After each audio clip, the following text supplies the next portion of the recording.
अशी मुलं मोबाईलच्या किंवा बाकीच्या सगळ्या प्रलोभनाला बळी पडतात आणि अशा वेळी धैर्यासारखी एखादी मुलगी आहे जी एक आदर्श घालून देते की अवघ्या 13व्या वर्षी सुद्धा जिद्द असेल तर कुठलंही पर्वत डोंगर सरिता पार करू शकते. आणि जेव्हा धैर्याच्या ह्या पुरस्काराबद्दल मला माहिती मिळाली तेव्हा पण असं आहे की नाव धैर्य आहे आणि पुरस्कार जिद्द आहे. म्हणजे जिथे धैर्य आहे तिथे जिद्द आहे, तिथे कुठलीही अडचण किंवा कुठलीही जिद्द पार करायला एक मनोधैर्य लागतं. पुन्हा एकदा धैर्याचे अध्यक्ष माननीय प्राध्यापक मिलिंद जोशी यांचा स्वागत सत्कार करावा.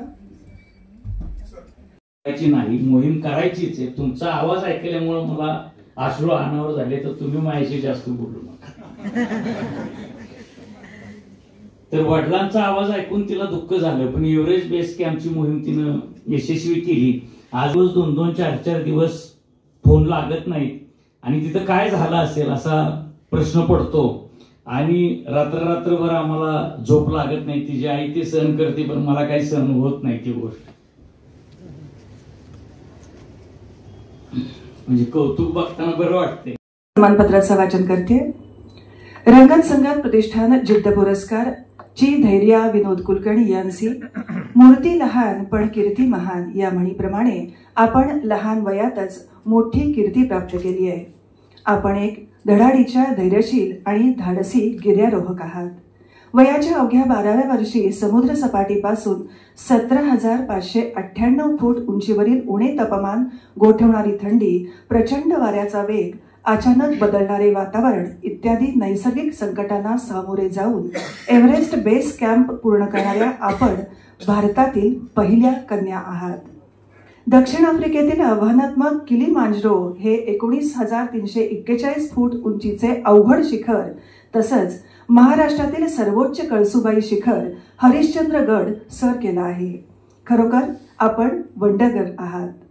गिर्यारोहणाव्यतिरिक्त इतरही अनेक कलागुण आपल्यामध्ये आहेत. आपण गायिका, वादक, निवेदिका, चित्रकार, बुद्धिबळपटू, रायफल शूटर, विविध मॅरेथॉन स्पर्धेत आपण सहभाग घेता. गीता पठण, अथर्वशीर्ष पठण अशा अनेक स्पर्धांमध्ये सहभागी होऊन प्रथम पारितोषिकं आपण मिळवली आहेत. गणित हा आपला आवडता विषय असून महाराष्ट्र राज्य गणित स्पर्धेत प्रावीण्य मिळवलंय. आपल्याला प्रवासाची, वाचनाची आवड असून इतक्या लहान वयात आपण नर्मदा परिक्रमा केली आहे. वा, जोरदार टाळ्या व्हायला पाहिजे. आपले व्यक्तिमत्व अष्टपैलू आहे. आपल्यातील या कलागुणांमुळे आपल्या ऑलराऊंडर ट्रॉफी प्राप्त झालेली आहे. आपल्याला ऑलराऊंडर ट्रॉफी प्राप्त झाली आहे. आपण पालकांशिवाय वयाच्या 13व्या वर्षी युरोप खंडातील माउंट एल्ब्रुस हे 18,510 फूट उंचीचे सर्वोच्च शिखर सर केले. आपल्या या दैदिप्यमान यशाचं आम्हाला कौतुक वाटतं. आपली जिद्द अभिमानास्पद आहे. म्हणूनच आम्ही आपणास रंगत संगत प्रतिष्ठानचा मानाचा जिद्द पुरस्कार मान्य विद्याधर अनास्कर यांच्या शुभ हस्ते आणि प्राध्यापक मिलिंद जोशी आणि मान्य विनोद कुलकर्णी यांच्या उपस्थितीत प्रदान करीत आहोत. आपल्या उज्ज्वल भवितव्यासाठी आमच्या हार्दिक शुभेच्छा. ॲडव्होकेट प्रमोद अडकर, मैथिली प्रमोद अडकर, रंगत संगत प्रतिष्ठान, महाराष्ट्र साहित्य परिषद, पुणे. धन्यवाद. म्हणजे अनास्कर साहेबांनी त्यांच्या कुटुंबियांतर्फे धैर्याला 21,000 रुपयाचा धनादेश दिलेला आहे.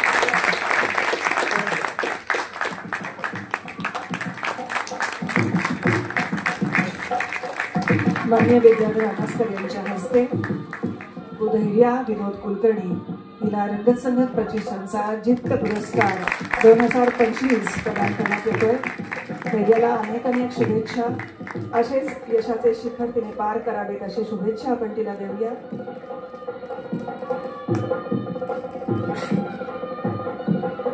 पुन्हा एकदा धैर्याचे मनपूर्वक अभिनंदन.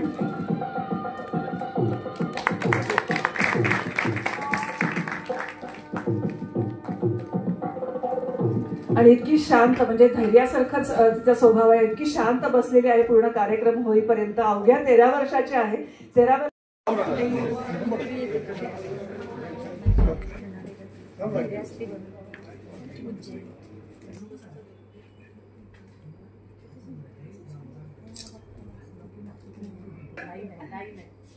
तिचं आहे जे काय आहे.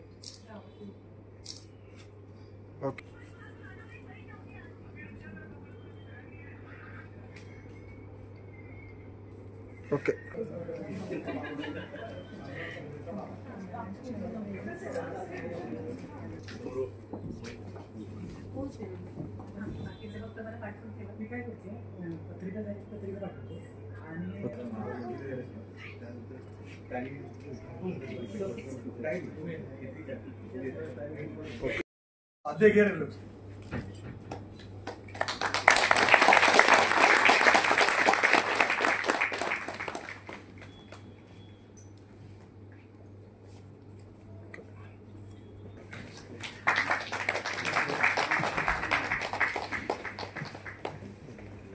विनोद थांब.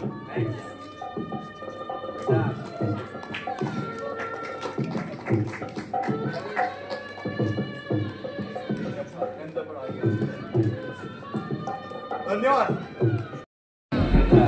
ब्लॉक नाही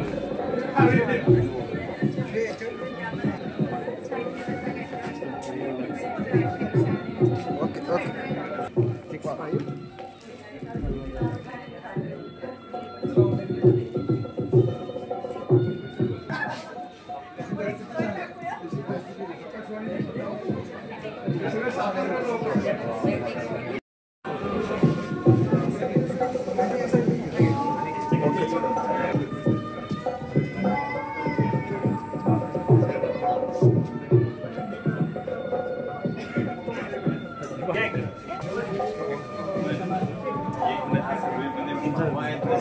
थांबा.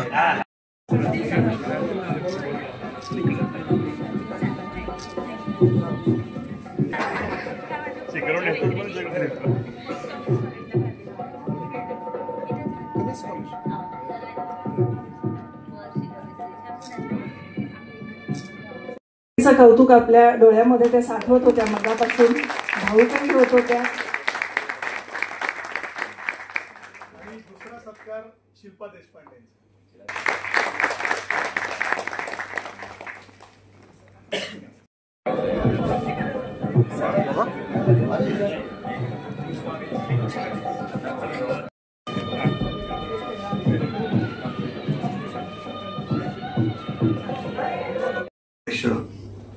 अखिल भारतीय मराठी साहित्य महामंडळाचे अध्यक्ष, प्रसिद्ध व्याख्याते की ज्यांचं व्याख्यान ऐकतच राहावं असं निश्चितपणाने श्रोत्यांना वाटतं. कायमस्वरूपी आज त्यांची प्रतिमा आज त्यांच्या व्याख्यानामुळे एवढी उंचावलेली आहे की पुणे असो, महाराष्ट्र असो, भारत असो, परदेश असो, श्रोते आतुर असतात त्यांचं व्याख्यान ऐकण्यासाठी. एकही कागद हातात न घेऊन बोलणारे सर्वांचे प्रिय असे आमचे मिलिंद जोशी सर. आज ज्यांच्या हस्ते आपण धैर्याला हा पुरस्कार प्रदान करणार आहोत ते शिखर बँकेचे अध्यक्ष, ज्यांनी बँक तोट्यातली पूर्ण फायद्यात आणली, शून्यातनं ज्यांनी विश्व निर्माण केलं, असे शिखर बँकेचे अध्यक्ष, महाराष्ट्र साहित्य परिषदेचे उपाध्यक्ष, मातृभक्त, पांडुरंग भक्त, आमचे ज्येष्ठ मार्गदर्शक श्री बाळासाहेब उर्फ विद्याधर अनासकर सर, महाराष्ट्र साहित्य परिषदेचे कोषाध्यक्ष, अखिल भारतीय मराठी साहित्य महामंडळाचे कोषाध्यक्ष, ज्यांच्या लेखणीला भले भले घाबरतात तसे आमचे अतिशय जवळचे सन्मित्र श्री विनोद कुलकर्णी, जिने अतुलनीय कामगिरी केलेली आहे.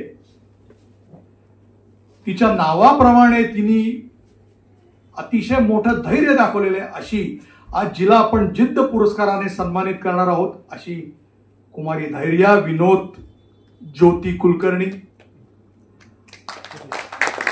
आज आवर्जून या सगळ्यांचं नाव घेतलं कारण हिचं नाव धैर्य आहे, विनोद आहे, वहिनींचं नाव ज्योती आहे. बरोबर आहे ना विनोद? आधी ज्योती. ठीक, आता ठीक आहे, मला एवढं माहिती, मी उलट सुलट बोललो पण तरी बोललो, सगळ्यांची नावं घेतली. यावेळेस या सभागृहात अनेक नामवंत आहेत. परिषदेच्या महामंडळाच्या प्रमुख कार्य सुनीताराजे पवार आहेत, उपाध्यक्ष राजीव बर्वे आहेत, त्यांच्या पत्नी आहेत, ज्येष्ठ कवी राजन लाखे आहेत, रवी मुकुल सर आहेत, डॉक्टर सतीश देसाई सर आहेत, स्नेहल दामले आहेत, अनेक मान्यवर आहेत आणि मित्रांनो, आज अवघ्या 13व्या वर्षी आज एवढं मोठं यश संपादन करणं ही गोष्ट सोपी नाही. आपण धैर्याचा सन्मानपत्रामध्ये जास्त ओळख करून देणारच आहोत, पण थोडक्यात सांगायचं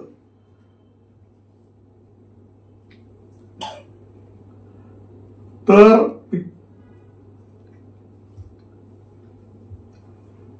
तिने वयाच्या 12व्या वर्षी पालकांशिवाय समुद्र सपाटीपासून 17,598 फूट असणारं आज एव्हरेस्ट बेस कॅम्पला जाणं भयंकर अवघड असतं, ते शिखरीने सर केलेलं आहे. त्याच्यानंतर पालकांशिवाय दक्षिण आफ्रिकेतील सर्वात मोठं 19,341 फूट उंचीचं किलीमांजरो हे शिखर सर केलेलं आहे. अशी अनेक शिखर सर करून तिने विक्रम केलेला आहे. त्याच्यानंतर नुसतं एवढंच नाहीये, तर अखिल भारतीय गांधर्व गायनाचा 3 परीक्षा उत्तीर्ण झाली आहे. राज्यस्तरीय बुद्धिबळ स्पर्धेत प्रावीण्य मिळाले, रायफल शूटिंग मध्ये प्रावीण्य मिळाले, भगवद्गीता स्पर्धेमध्ये प्रावीण्य मिळालेलं आहे. वाचनाची आवड आहे, सूत्रसंचालन निवेदन कार्यशाळेत सहभाग घेतलेला आहे. 12-13व्या वर्षी इतकं यश संपादन करणं ही गोष्ट सोपी नाही. आपण प्रथम टाळ्यांच्या कडकडाटात इथं पाहिजे. आणि या सगळ्या गोष्टी ज्या आहेत या शेवटी संस्कार, शिस्त याशिवाय होऊ शकत नाहीत. आपण बघतो हल्लीची पिढी कुठे चाललेली आहे, पण ते सोडा बाजूला, पण अशी पण पिढी आहे हे पण तितकंच महत्वाचं. आपण कोणाचा आदर्श घ्यायचा तर हिचा आदर्श घ्यायचा. लहान मुलांनी सगळ्यांनी किंवा मोठ्या माणसांनी कर्तृत्वाला वय नसतं. आज हिचा आदर्श घेऊन पुढे जाऊन किंवा बाबा हातपाय गाळून बसणं हे अत्यंत चूक आहे. हा आदर्श स्त्रोत आज या कन्येनी सगळ्यांना दाखवून दिलेला आहे. आणि आज तिचा सन्मान करताना आमचा जिद्द पुरस्कार असतो. आज पुरस्काराची उंची वाढलेली असं मी नम्रपणाने नमूद करू इच्छितो.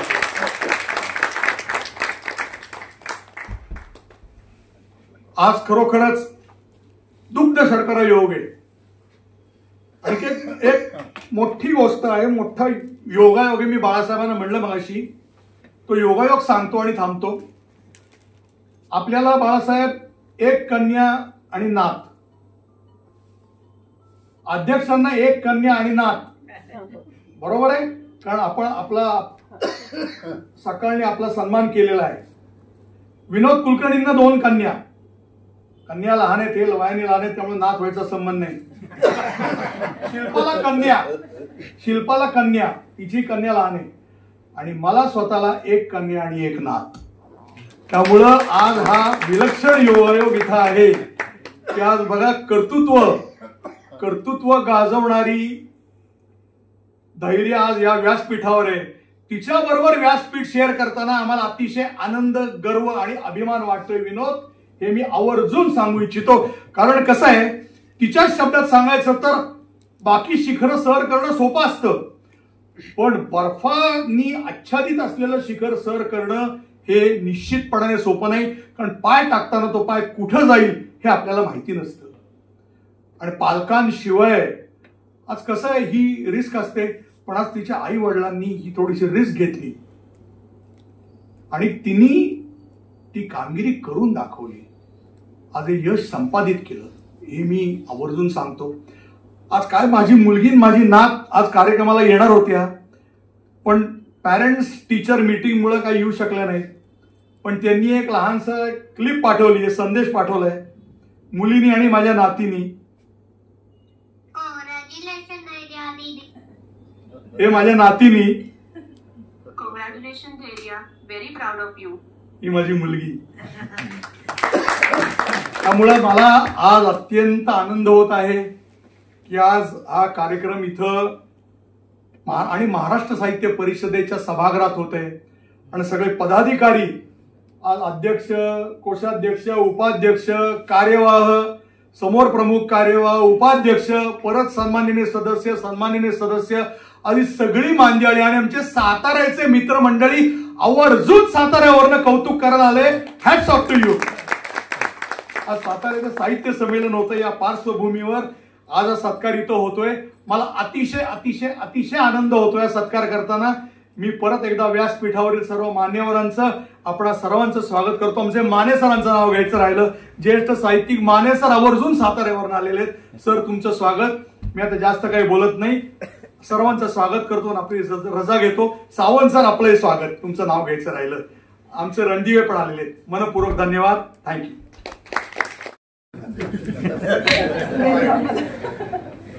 नमस्कार.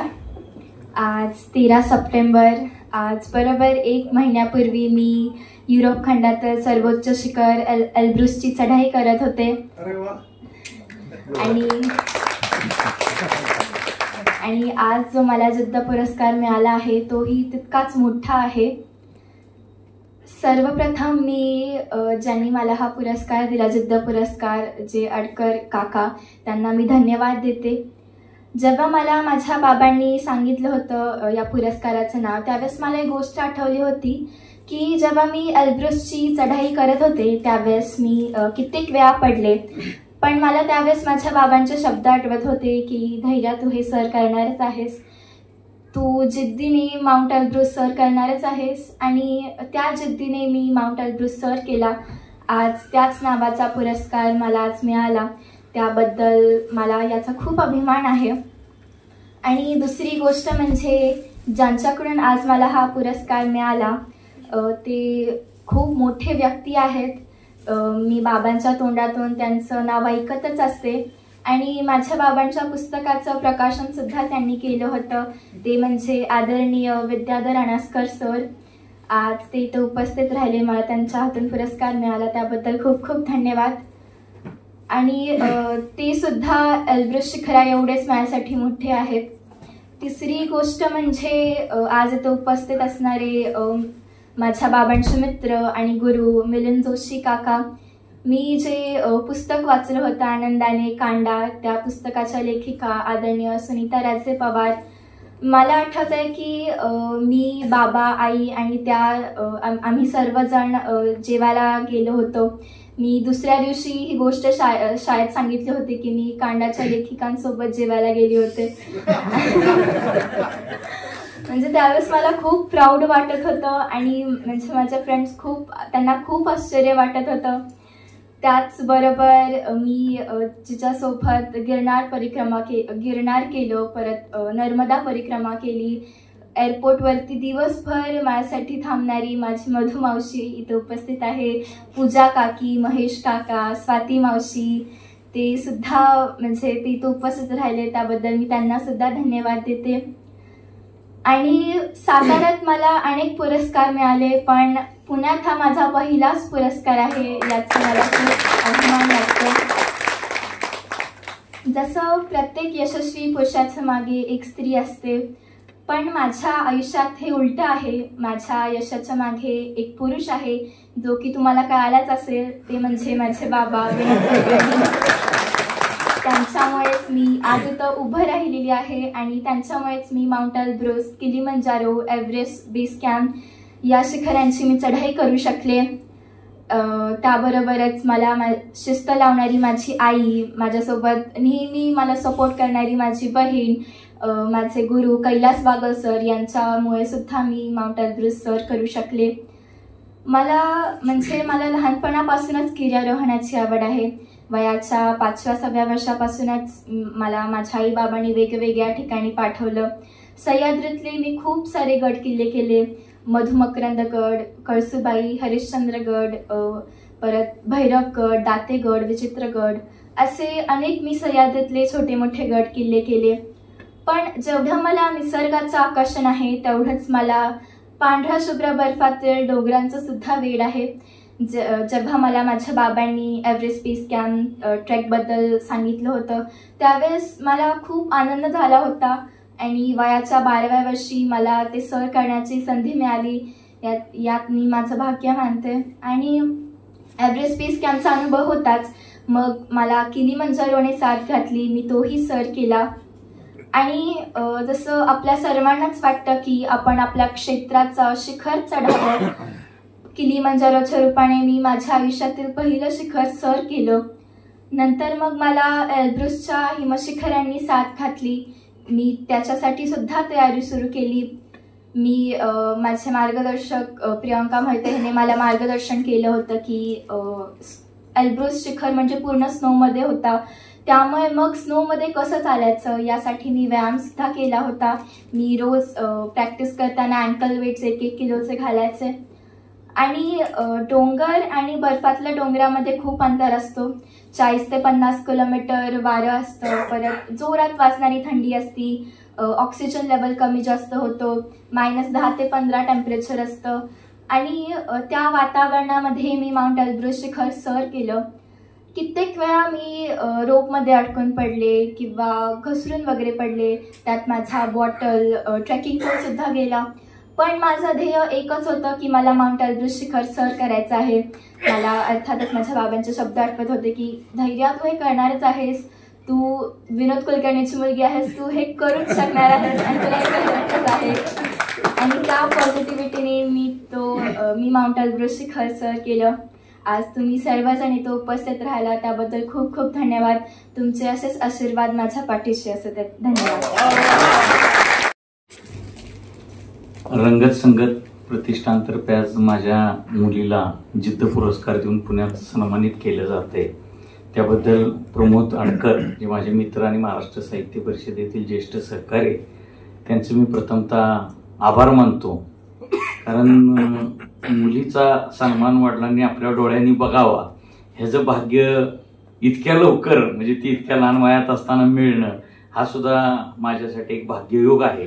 आणि ज्यांच्या हस्ते तो पुरस्कार मिळाला ते विद्याधरजी अनासकर, की ज्यांचं माझ्या सहकारातील किंवा बँकिंगच्या वाटचालीमध्ये सुद्धा खूप मोठं योगदान आहे. ज्या ज्या वेळेस अडचणीचे आणि आव्हानाचे प्रसंग बँकेमध्ये उभे राहिले त्यावेळेस विद्याधरजींनी केलेलं मार्गदर्शन, मदत यामुळं सातारची एक जनता सहकारी बँक तोट्यातून फायद्यात आणण्याचा प्रवास मला करता आला. दुसरे आमचे महाराष्ट्र साहित्य परिषदेचे कार्याध्यक्ष आणि अखिल भारतीय मराठी साहित्य महामंडळाचे अध्यक्ष प्राध्यापक मिलिंद जोशी, की ज्यांचं नेतृत्व मान्य करून मी पुण्याच्या साहित्य परिषदेमध्ये प्रवेश केला. आणि कदाचित मिलिंद जोशींचा हात हातात घेतल्यामुळं महाराष्ट्र साहित्य परिषदेचा कोषाध्यक्ष, महामंडळाचा कोषाध्यक्ष इथपर्यंत मला वाटचाल करता आली. म्हणजे हा जरी जाहीर कार्यक्रम असला तरी ह्याला एक स्वरूप कौटुंबिक प्रकारचा आहे. माझ्या कुटुंबातले सुद्धा अनेक, माझा भाऊ विक्रम, त्याची पत्नी, माझ्या घरातली सगळी इथं, मामाची मुलगी, मामाची म्हणजे मामे भावाची बायको, असे सगळे कौटुंबिक मंडळी, माझ्या जनता बँकेतले सहकारी, माझा सगळा मित्रपरिवार, डॉक्टर राजेंद्र माने आणि महत्त्वाच्या बासी मर्ढेकरांचं घर ज्यांनी मला मिळवून दिलं महाराष्ट्र साहित्य परिषदेच्या शाखेसाठी, त्या रश्मिताई इथं आलेल्या आहेत, की ज्यांच्यामुळं बासी मर्ढेकरांच्या घराबद्दल मला काहीतरी आयुष्यामध्ये योगदान देता आलं. रवी मुकुल सारखे मार्गदर्शक आमचे जे चित्रकार आहेत मोठे, ते नीलाक्षे साळके वगैरे अनेक लोक आहेत की कोणाकोणाची नावं घ्यावी असा प्रश्न पडावा. धैर्यामध्ये लहानपणापासूनच आम्हाला म्हणजे तिचे लहानपण जे आम्ही अनुभवलं, तर घर आम्ही बदललं तर घराला सुद्धा आम्ही सगळं ग्रिल लावून टाकलं की हिनं काय उच्चापत करू नये. कारण आम्ही एका मजल्यावर उभे राहत होतो चौथ्या, तर ती घरातली वस्तू उचलायची बाहेर फेकून द्यायची. एका दिवशी उडी मारू नये म्हणून आम्ही घर बदललं आणि ते सगळं ग्रिलनं पॅक केलं. म्हणजे अशा लहानपणापासूनच तिला उड्या मारायच्या, फेकून द्यायच्या, पडायच्या सगळ्या सवयी लागलेल्या. एकदा सगळ्या घरातले दरवाजे बंद केले तिनं, खिडकीतनं दार कसं उघडायचं हेच कळत नाही म्हणून आम्ही मग टेरेसवरून उतरून घराचा दरवाजा उघडला. 6व्या वर्षापासून धैर्या ट्रेकिंगला जाते. एव्हरेस्ट बेस कॅम्पची एक जाहिरात मी बघितली, प्रियंका मोहितेनं तिच्या फेसबुक वॉलला टाकलेली. आणि ती जाहिरात मी ज्योतीच्या व्हॉट्सअपवर पाठवली एक उत्साहपोटी की बघू यांची काय प्रतिक्रिया येते ती. आणि ती जाहिरात बघितल्यानंतर धैर्या ज्योती दोघींची तयारी सुरू झाली की मोहीम करायची. आताच आमचे साताऱ्याचे हॉटेल चंद्रविलासचे मालक वसंत शेठ जोशी, आमचे फेडरेशनचे जुने सहकारी काकासाहेब पाटील, अशा अनेक मंडळी साताऱ्यावरून इथं माझ्या मुलीच्या कौतुक सोहळा पाहण्यासाठी आवर्जून आलेली आहेत. तर ती जाहिरात पाठवल्यानंतर ह्या दोघींची तयारी झाली एव्हरेस्ट बेस कॅम्पची, पण माझी तयारी नव्हती. म्हणजे मी खूप धाडसी असं मला तोपर्यंत वाटत होतं, पण एका मुलीचा बाप झाल्यानंतर ते धाडस कुठं गळाटून पडलं ते काय माझ्या लक्षात आलं नाही. माझी तयारी होत नव्हती की तिला कसं पाठवायचं आपण, आणि एवढं लहान बाळ 12 वर्षाचं तिथं एकटं कसं राहणार, आणि उद्या जर काय तिला अडचण आली, तिला काय त्रास झाला तर आपण ते कसं निस्तरायचं ह्या विचारातच माझे दिवस रात्र जायचे. त्यातनं तिच्या आईनं प्रचंड धाडस दाखवलं. म्हणजे धैर्याच्या धाडसी होण्यामध्ये किंवा धाडसी गुणाला तिच्या आईचा पाठिंबा आहे खरं म्हटलं तर. म्हणजे माझी दिशा आहे पण पाठिंबा आईचा आहे. आईनं प्रचंड मेहनत तिच्यावर घेतलेली आहे.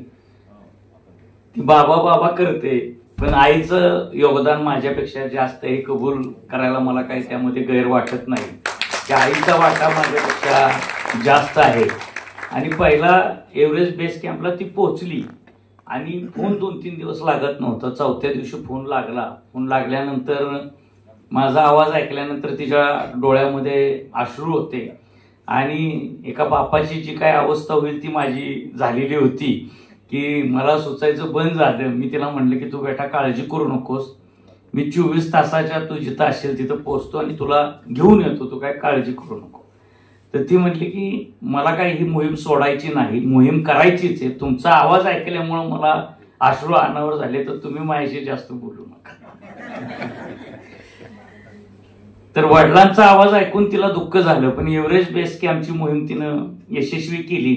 आजही ती किली मंजारो किंवा एल्ब्रुस शिखरावर गेली तर अनेक दिवस 2-2, 4-4 दिवस फोन लागत नाहीत आणि तिथं काय झालं असेल असा प्रश्न पडतो आणि रात्रभर आम्हाला झोप लागत नाही. तिची आई ते सहन करते पण मला काही सहन होत नाही ती गोष्ट. म्हणजे कौतुक बघताना बरं वाटते पण ते सगळं सोसतानाच्या भावना फार तीव्र आहेत एकदम. म्हणजे ते आता सांगता सुद्धा येत नाहीत की हे आहे. पण आमच्या कुटुंबाला तुमच्या सगळ्यांचे आशीर्वाद आहेत, प्रेम आहे. अनेक लोक आमच्या पाठीशी उभे राहिलेले आज इथं सगळे दिसत आहेत. तर ती जी काही मोहिमा करते ते धैर्य तिचंच आहे. ते धैर्य आमचं कुणाचं नाही, ते धैर्य तिचं उपजत आलेलं आहे. आम्ही फक्त पाठिंबा देतोय आणि थोडं शिस्त लावतो. तू करू शकते हेही सांगतो आणि कधी कधी मी तिला असं सांगतो तू फक्त चालून तर आलीस, तर तुला एवढे पुरस्कार मान सन्मान मिळत आहे, खरंच काय वेगळं केलं तर किती मिळेल. म्हणजे हे नाउमेद करण्यासाठी नसतं की त्या पुरस्काराने ती हुरळून जाऊ नये आणि पुढचं भवितव्य तिचं चांगलं राहावं. मला असं वाटतं की आजची पिढी कुठं चालली आहे ह्याला आईवडील सुद्धा जबाबदार आहेत. म्हणजे आईवडील मला जे मिळालं नाही ते मुलांना द्यायचा प्रयत्न करतात आणि तिथंच ते मुलांचं सगळं आयुष्य हरवून बसतात किंवा हरवतात ते. कारण त्यांच्या लक्षात येत नाही की आपण जर सगळं त्यांच्या हातात दिलं, सोन्याचा चमचा एकदा त्यांच्या हातात दिला तर ते परत चांदीच्या चमच्यानं जेवणार कसे. त्यामुळे आयुष्यात संघर्षाची सवय असलीच पाहिजे आणि संघर्ष जर ज्या मुलांना करता येत नाही ती पुन्हा स्पर्धेच्या योगामध्ये टिकणार नाहीत. धैर्याला ती सवय लागली आहे पण ती टिकली तर ती यशस्वी झाली असं मी समजेन. कारण ही सुरुवात आहे. आयुष्य खूप मोठं आहे. 12-13 वर्ष म्हणजे यशाचं मोजमाप करण्याचं वय नाही असं मला वाटतं. पण प्रमोदजी आडकरांनी तिचा सन्मान केला. राजन लाखेंमुळे तिचं खातं उघडलं. मी कालच लाखे सरांना सांगितलं की माझ्या थोरल्या मुलीचं खातं 19व्या वर्षी बँकेत आता उघडले आम्ही आणि धाकटीचं तिच्या आधी लाखेंच्या चेकचं काय करायचं हा प्रश्न सोडवताना ते खातं उघडलं गेलं. आज राजू बर्वे सरांनी सुद्धा एक चेक दिला तिला. म्हणजे रक्कम 500ची का 21,000ची आहे. हे जी काही दातृत्व आहे कदाचित पुढच्या मोठ्या मोहिमांसाठी, कारण ह्या सगळ्या मोहिमा खर्चिक असतात, तर पुढच्या मोहिमांसाठी हे सगळे खारीचे वाटे ह्या मोहिमा यशस्वी करण्यासाठी उपयोगी पडतील असं मला वाटतं. मी अनासकर सर, मिलिंद जोशी आणि मैथिली अडकर की ज्या आता प्रमोदजींपेक्षा माझ्या जवळच्या आहेत. सुनीता राजेंना आम्हाला माहिती आहे की मैथिली अडकर आहेत, तिथं बर्वे ताई आहेत, सगळ्या ह्या ज्या मंडळी आहेत ह्या सगळ्या कौटुंबिक सोहळा आहेत. आमचे पोलीस अधिकारी सुद्धा निवृत्त आलेले आहेत, आमचे वारद जगदाळे सगळी मंडळी इथं आलेली आहेत. ज्यांची नावं आधी प्रमोदजींनी घेतली ती फक्त मी टाळलेली आहेत. तर सगळी मंडळी इथं उपस्थित राहिला. रामदास शिंदे आमचा जुना जनता बँकेतला सहकारी, म्हणजे नुसतं व्हॉट्सअपवर पत्रिका पाठवल्यावर बी 40-50 माणसं प्रेमापोटी साताऱ्यातून पुण्यात येत आहेत.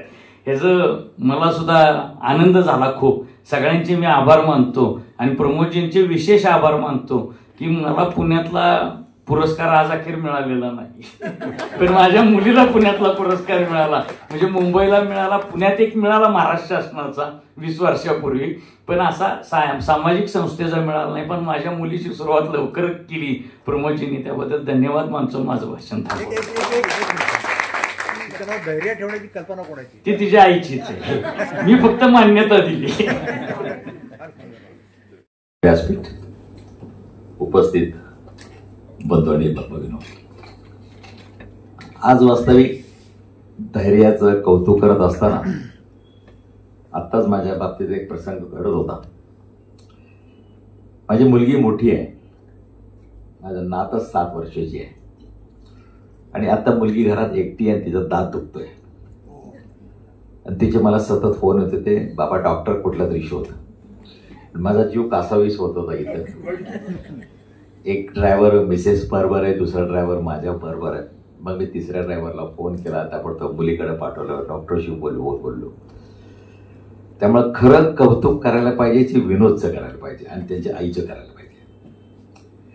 कारण का मला माहिती आहे की मुलगी आणि वडील यांचं नातं वेगळंच आहे. जसं मुलगा आणि आईचं नातं वेगळं असतं तसं अपोजिट सेक्सचा तो एक सिद्धांत आहे. त्यामुळे या लोकांनी ज्या आपल्या हृदयावर दगड ठेवून मुलीला तिकडे पाठवलं, त्यामुळे त्यांची खरं जिद्द आहे ती आणि त्यांच्या जिद्दीचं मनापासून कौतुक करावं तेवढं थोडं आहे. आत्ताच कोणीतरी विचारलं की नाव ठेवायची कल्पना कोणाची, त्याने सांगितलं आईची कल्पना. प्रत्येक कुटुंबामध्ये ज्यावेळी असं अपत्य जन्माला येतं त्यावेळी आईवडिलांना नेहमी असं वाटत असतं की आपल्या मुलाला आपल्या अपत्याचं नाव एक साजेसं त्याला नाव ठेवावं. आणि प्रत्येकजण मग नावाची पुस्तकं आणतो, पुस्तकं बघत आपण चौकात अनेक पुस्तकं आणली जातात. गुरुजींना विचारलं जातं अध्यक्षर पहिलं नाव काय येतं त्यानुसार ते शोधलं जातं. बऱ्याच वेळेला न्यूमरोलॉजीचा विचार केला जातो, आकड्यांचं गणित मांडलं जातं, आकड्यांचे बेरीज केली जातात. आणि शेवट प्रत्येक पालकाला वाटत असते की साजेसं नाव मला पाहिजे. पण खरं त्यामध्ये वैशिष्ट्य असं मला वाटतं बिलीच आहे, हे नाव धारण करणाऱ्या व्यक्तीचं जे कर्तृत्व आहे ते नावाला वरंत. त्यामुळं शिवाजी, तानाजी ही नावं साधी वाटतात, पण ते नाव धारण करणारी जी व्यक्ती आहे तिचं जे कर्तृत्व आहे त्यामुळे ते नाव वरती येतं. त्यामुळं आपल्या नावाला साजेसं असं कर्तृत्व जिने दाखवलं तिचं पण मनापासून आपल्याला अभिनंदन केलं पाहिजे. आज वास्तविक आता मी इथं आलो ते खरं सांगतो, मनापासून सांगतो, मी तर अवघ्या 13व्या वर्षात तिने एवढं मोठं शिखर पादाक्रांत केलं. तिचं मनापासून कौतुक करायला, तिचं अभिनंदन करायला, तिला प्रोत्साहन द्यायला आणि त्याचबरोबर प्राध्यापक मिलिंद जोशींचं भाषण ऐकायला हे सत्य आहे. मला एकुलती एक मुलगी असल्यामुळे मुलींबद्दल मला एक ओढ खूप आहे. बोलताना पण त्रास होतो, मुलीचं नुसतं आठवण निघाली तर त्यामुळे आज मी फक्त तिचं कौतुक करायला आलो. त्यामुळे तिला जिद्द पुरस्काराने आपण सन्मानित करतोय. ही उंची आपल्याला 18,000 काहीतरी स्क्वेअर फूट उच्चारताना देखील मला धाक लागला. 10,000 स्क्वेअर फूट उच्चारताना देखील आपल्याला हे वाटतंय 13 वर्षाची मुलगी ते सर करते काय. त्यामुळे तिने या धड्याने आपल्याला एक दाखवून दिलं आहे. मी जे तिच्या याच्यातनं जे मी घेतलेलं आहे, या वयात पण आपण शिकत असतो, तिने आपल्याला दाखवून दिलं आहे की जिद्द म्हणजे हार न मानण्याची वृत्ती व ती असेल तेरच यश प्राप्त होते अशी तिने शिकवण केली आहे. जिद्द म्हणजे हार न मानण्याची वृत्ती आहे, आणि ती जर असेल तरच यश प्राप्त होतं. तिने एक सिद्ध केलंय की परिस्थिती आपल्याला हरवू शकते, मात्र जिद्द आपल्याला पुनश्च उभं करू शकते. तिने एक युवा पिढीला दाखवून दिलंय की जिद्द असेल तर अनेक संधी आपल्याला निर्माण करता येतात. त्यामुळे तिने जी काही शिकवण दिली तिच्या कृतीतनं, तिच्या आचरणातनं, ते आपल्याला खूप महत्त्वाचे वाटते. आणि मी खरोखरच म्हटल्यानुसार मी इथं आलो आहे त्या तिचं मनापासून मनपूर्वक कौतुक करायला, तिचं अभिनंदन करायला आणि त्याला प्रोत्साहन द्यायला तर आलेलोच आहे. पण त्याबरोबर खरोखरच मिलिंद जोशी यांचं मी भाषण ऐकायला आलो, त्यामुळे मी इथं थांबतो. धन्यवाद. आणि या ठिकाणी उपस्थित बंधू आणि भगिनींनो, आज धैर्याच्या या सत्कार समारंभामध्ये उपस्थित राहताना अतिशय आनंद होतोय. मी व्यासपीठावरती बसलो आणि श्रोत्यांकडे लक्ष टाकलं, सातारकर मंडळींना पाहिलं आणि आज साहित्य परिषदेची वार्षिक सर्वसाधारण सभा आहे माझ्या मनामध्ये आलं. पण नंतर शेजारी बसलेल्या धैर्याने मला आठवण करून दिली या तिला जिद्द पुरस्कार आहे. तर खरोखरीच हा एक चांगला योग या निमित्ताने आलेला आणि तिने शिखर सर केलेलं आहे.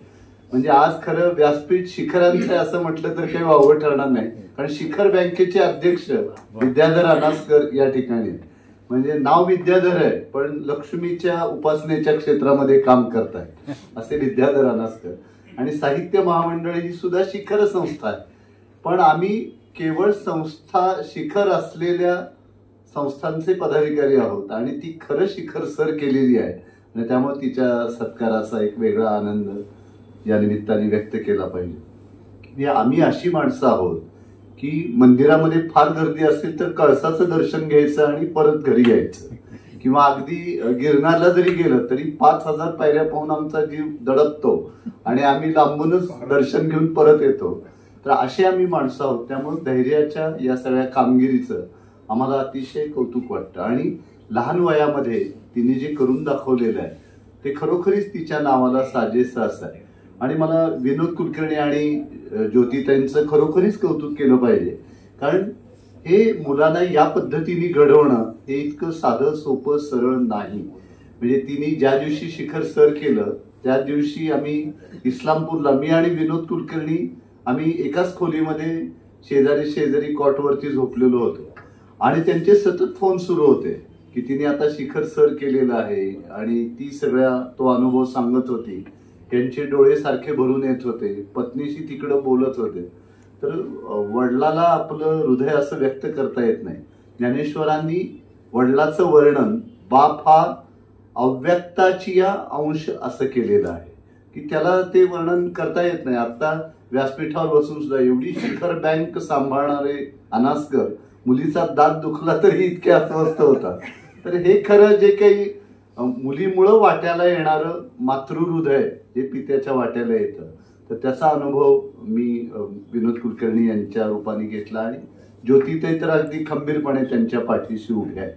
तर हे आपल्या मुलांमधले कलागुण ओळखणं आणि त्यांना प्रोत्साहन देणं हे काम पालकांनी करणं फार गरजेचं आहे. आजकाल काय झालंय, घरामध्ये एकच मुलं आहे आणि त्यामुळे प्रेम आणि अपेक्षा दोन्ही गोष्टींचा कडेलोट होताना आपल्याला दिसतो. तो एक ठिपका सतत दिसत असतो, याला इंजिनियर करू का डॉक्टर करू, याला आर्किटेक्टच्या कोर्सला घालू का आणखीन काय करू. पण आपल्या मुलांच्या अंगभूत गुणांचा आणि क्षमतांचा शोध त्यांच्या पालकांना लागणं हे खरं पालकत्व आहे असं मला वाटतं. आणि ती तर म्हणजे बहुमुखी प्रतिभावंत असाच तिचा खरं उल्लेख केला पाहिजे. म्हणजे अष्टपैलू वगैरे शब्द सुद्धा तिथे पडावे.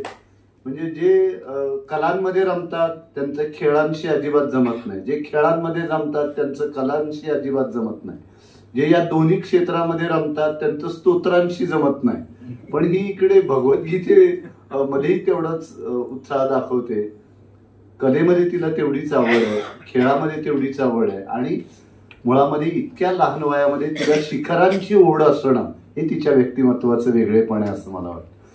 मळलेल्या वाटांनी जाण्यामध्ये स्वारस्य मानणारा मोठा वर्ग आपल्याला सभोवती दिसतो, पण अशी शिखरांची ओढ असणं मुळामध्ये ती ओढ असावी लागते, तरच तुम्हाला ते शिखर सर करता येतं. आणि मला असं वाटतं की शिखर सर करणं म्हणजे प्रतिकूलतेतून अनुकूलता निर्माण करत यश निर्माण करणं म्हणजे शिखर सर करणं. आणि त्याच अर्थाने आपण त्याचा उल्लेख करतो. आता गिर्यारोहण करणं तर किती कठीण गोष्ट आहे. म्हणजे आता आपल्याला साधं प्रवासाला जायचं म्हणलं, बॅग गाडीमध्ये ठेवायची असते तरी ती आपल्याला जड झाली असं वाटतं, म्हणजे लिफ्ट मधून खाली आणताना सुद्धा. इथे तर पाठीवरती वागून इतकं सगळं चढायचं आहे. आणि त्यामुळं शारीरिक, मानसिक आणि बौद्धिक या तिन्ही पातळीवरती सतत जागरूक राहून ते शिखर आपल्याला सर करायचं याचं भान ठेवण्यासाठी जी एक प्रगल्भता लागते ती या 13 वर्षाच्या मुलीला आहे. आणि त्यामुळे इतक्या सगळ्या प्रतिकूलतेवर मात करून तिने अनुकूलता निर्माण केलेली आहे. मध्यंतरी मी एका उद्योजकांची मुलाखत घेतली तर त्यांना मी विचारलं, त्यांनी त्यांच्या क्षेत्रामध्ये शिखरच सर केलेलं होतं. तर मी त्यांना विचारलं की यशस्वी होण्यासाठी आणि असं शिखर सर करण्यासाठी काय केलं पाहिजे. तर त्यांनी सांगितलं की पूर्वी आपण माणसांची जी बुद्धिमत्ता आहे ती परीक्षेतल्या गुणांवरून मोजत होतो आणि नंतर आपल्या असं लक्षात आलं की परीक्षेतले गुण म्हणजे गुणवत्ता नाही. मग मानसशास्त्रज्ञांना असं जाणवलं की काही माणसं कमी शिकलेली असतात पण ती उत्तम निर्णय घेतात, त्यांच्या या गुणवत्तेचं सुद्धा कुठेतरी मूल्यमापन झालं पाहिजे. आणि म्हणून त्यांनी मग भावनिक बुद्धिमत्ता, इमोशनल इंटेलिजन्स त्याचा शोध लावला. आणि पुढे मानसशास्त्रज्ञांना असं जाणवलं की ही नुसती भावनिक बुद्धिमत्ता असून उपयोगाची नाही, तुमचं आत्मिक बळ आहे तितकंच महत्वाचं. मग स्पिरिच्युअल इंटेलिजन्स हा एक विषय पुढे आला. तर ते उद्योजक असं म्हणाले की या सगळ्या बुद्धिमत्तांपेक्षा सध्याच्या काळामध्ये एक सगळ्यात महत्वाची गोष्ट कुठली असेल तर ती म्हणजे फ्रस्ट्रेशन टॉलरन्स रेजिस्टन्स, म्हणजे नैराश्यावर मात करण्याची शक्ती. आणि ही शक्ती ज्या वेळेला आपण मिळवू त्याच वेळेला आपण यशाचं शिखर हे सर करू शकतो. तर मला वाटतं की हे नैराश्यावर मात करण्याची शक्ती ही धैर्याने मिळवलेली आहे. आणि हे सामर्थ्य तिच्याकडे असल्यामुळे बाकी सगळ्या गोष्टी करता येतील. तुमचं काय म्हणतात शारीरिक क्षमता जी आहे ती पूर्ण क्षमतेने वापरता येईल, बौद्धिक क्षमताही वापरता येईल. पण शेवटी पदोपदी ज्या काही अडचणी येतात आणि कसोटीचे प्रसंग येतात तिथे आपल्या मनामधला सकारात्मकतेचा दीप सतत तेवत ठेवून आपल्याला तिथपर्यंत पोचायचं आहे. यासाठी त्या अंधारामध्ये सुद्धा आपला प्रकाश हरवणार नाही याची काळजी घेणं, यासाठी जे धैर्य लागतं ते धैर्याकडे आहे. आणि म्हणून तिचं धैर्य हे नाव तिने खऱ्या अर्थाने सार्थ केलं असं म्हटलं तर काही वावगं ठरणार नाही. तर त्यामुळे आज आपण मुलांना केवळ अभ्यासक्रमाची पुस्तकं शिकवतो आणि जीवन नावाचं पुस्तक आपण त्यांना शिकवत नाही की त्यामध्ये तुमच्या सगळ्या प्रवेश परीक्षा ह्या फोल ठरतात खऱ्या जीवनाची ज्या वेळेला सुरुवात होते. तर मला वाटतं की असं आपण आजच्या मुलांना घडवण्याची आवश्यकता आहे. आणि मुलांच्या अंगी इतक्या क्षमता आहेत याचा विचारच आज आपण करायला तयार नाही. म्हणजे आजची सगळी शिक्षण पद्धती ही मार्क्सवादी झालेली आहे. म्हणजे मार्क्सवाद तिकडून हद्दपार झाला, लेनिनचे पुतळे उखडले, पण आमच्या मनातला मार्क्सवाद काही गेलेला नाही. आणि त्यामुळं मुलांमधल्या ज्या अंगभूत क्षमता आहेत, त्यांच्या अंगी असणारे जे गुण आहेत त्याचा आज आपण विचार करताना दिसत नाही. आणि त्यामुळं एका छापाची माणसं सगळीकडे निर्माण होताना दिसतात. इंजिनियर तर इंजिनियर, यांचं करायचं काय हा एक मोठा प्रश्न पडतो. डॉक्टर तर डॉक्टर, अशी फळीच्या फळी निर्माण होते. हाक मारली तर 50 लोक मागे वळून पाहतात, पण गिर्यारोहक म्हणून हाक मारली तर किती लोक मागे वळून पाहतील, हा खरा महत्वाचा प्रश्न. आणि त्यामुळं आपण जे क्षेत्र निवडलेलं आहे त्या क्षेत्रामध्ये आपल्याला काम करत असताना त्या ध्येयावरती आपली सगळी ऊर्जा केंद्रित करणं आणि तिथे शिखर सर करण्याची इच्छा मनामध्ये ठेवणं, तर हाच विचार मुळामध्ये मुलांच्या मनामध्ये निर्माण करणं. यामध्ये पालक म्हणून विनोद कुलकर्णी आणि ज्योतिताई हे दोघेही यशस्वी झालेले आहेत. म्हणजे विनोदला हळवा होताना पाहणं म्हणजे फार कठीण गोष्ट आहे. पुणेकरांनी 4 वाजता उठून चहा करून देण्याचा चहा माणूस शक्यतो असा हळवा वगैरे होत नाही. पण मुलगी ही गोष्टच अशी आहे की तो तुमचा एक हळवा खोपरा, विशेषतः वडिलांच्या मनामध्ये तर तो अधिक असतो.